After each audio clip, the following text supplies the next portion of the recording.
Hi, welcome back to Sow, Grow and Cook. I'm always on the lookout for ways to live more sustainably here on our small holding. And one of those ways is to try and grow things that means I don't have to buy that thing from the supermarket. So for example, eggs from our chickens, milk from our goats, popcorn from our popcorn plants, and today I'm going to show you how I made some simple sugar beet molasses from some sugar beets that I was gifted from a friend. So come with me and I'll show you how I got on. I've got just under a kilogram or about 2 pounds imperial weight of prepared sugar beet, which I'm going to grind up and see if I can make some sugar beet molasses.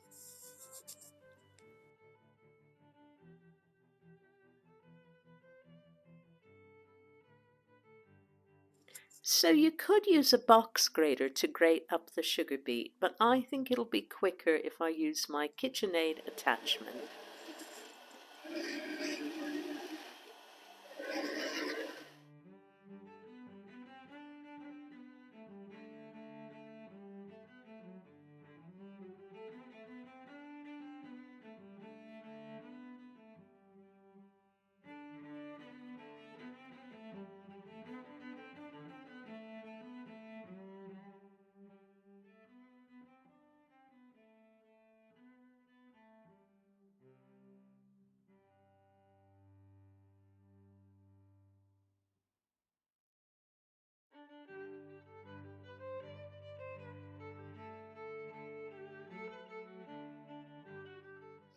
So now that I've grated all the sugar beet, I'm going to cover it with some hot water, and then I'm going to let it simmer on the stove top for about an hour and a half.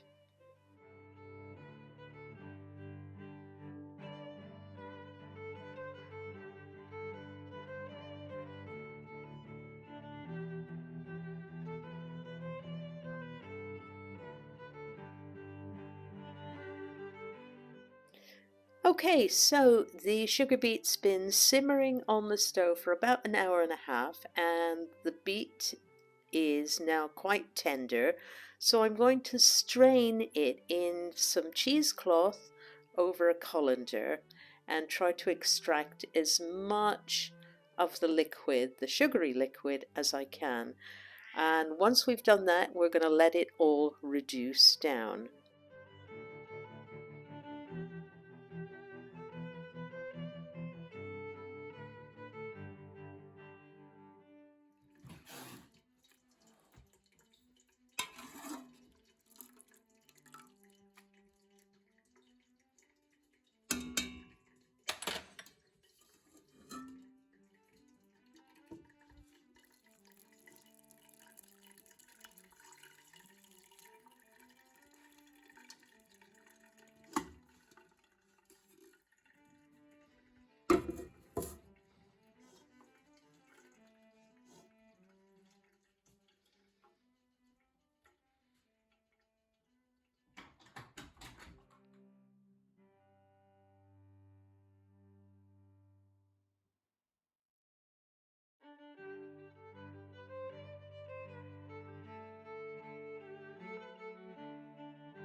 This reminds me a little bit of cheese making or jelly making, where you're trying to extract all the sort of liquid goodness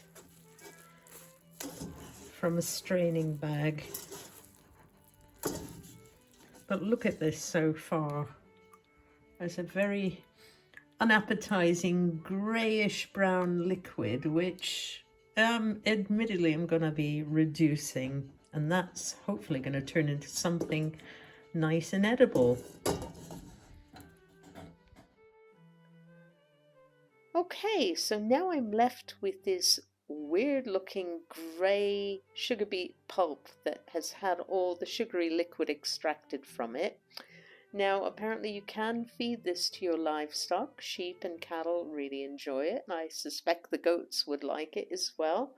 But I'd like to think you could maybe add it into a cake mix or something, a bit like grated carrots in a carrot cake.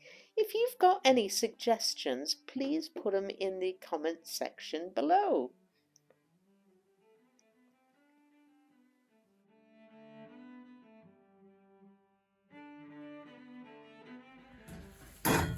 So I've now squeezed quite a lot of the liquid out of the pulp, the sugar beet pulp that's in this muslin bag.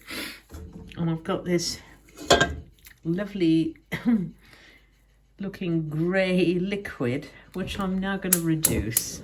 And I'll periodically come back just to show you how that looks and how long it's taking. Okay, we are exactly 1 hour into reducing this liquid. Now it is looking darker. It's not looking so grey, it's looking more brown. A bit more the colour of molasses. But it's still very watery, so it's not ready yet. We're going to keep simmering and come back to it a bit later. Right, so it's been 1 hour and 20 minutes, and as you can see, this is beginning to thicken now. It's not quite there yet, but I don't think it's going to be that much longer. Okay, it's been exactly 1 hour and a half, and I think a little bit more. And this will be ready, maybe another 5 minutes or so.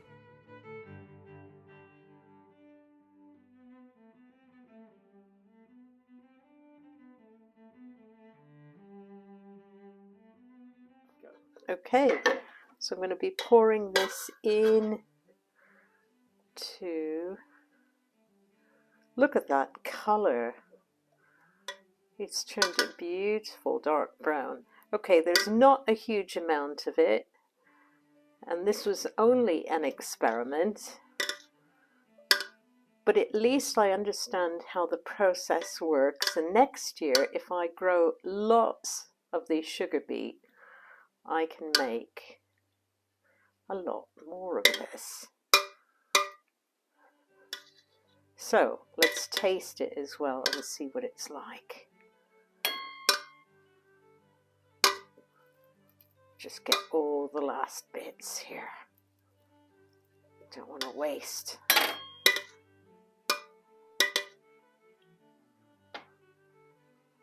Any of it. Right, here we go. Okay, time for a taste test then. So I've got my little jar of sugar beet molasses and a jar of blackstrap molasses, which is made out of sugar cane. Okay, so I'm going to give them both a sniff and see if there's any difference in the smell. This has got a very pungent, sort of slightly acidic smell. Very familiar smell. Smells sweet. Looks quite brown, dark brown. The sugar beet molasses is ever so slightly lighter. Probably there's not a lot in it. Smells a lot less pungent. Very much more of a smooth smell. Okay. Thickness wise, they both look very similar in terms of viscosity. But let's taste and see what they taste like. Okay, so I'll just take a little bit of the sugar beet molasses that we made. Sweet, smooth. There's a little earthy edge to it. It's kind of reminiscent of beets when you cook beets, but obviously this is much, much sweeter. It's quite pleasant. Okay, and the blackstrap molasses.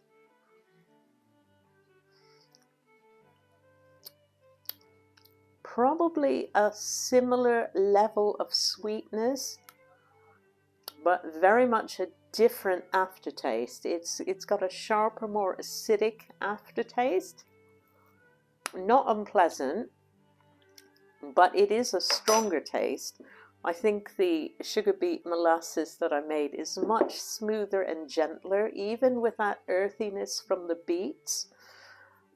This one is much more, I don't know, it's just a sharper, more pungent flavor and aroma.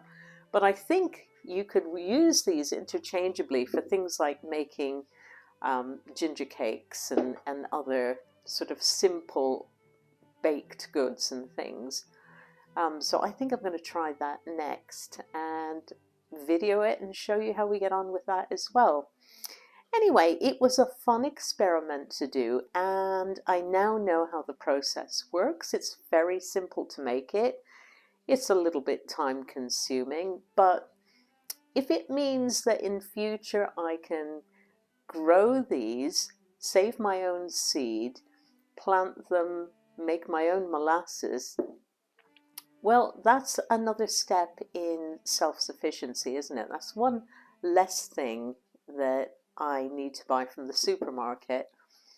And okay, I could have honey, I suppose, but I don't keep bees. My neighbors keep bees on our land, and that's lovely. We love the whole process of them pollinating the flowers and the trees and things, and it's great to help bees. But this one I can do just by planting seeds and sort of tending them in my garden. So that'll be an experiment again for next year and see how they grow. Anyway, thanks for watching Sow, Grow and Cook, and hope to see you soon. Bye for now.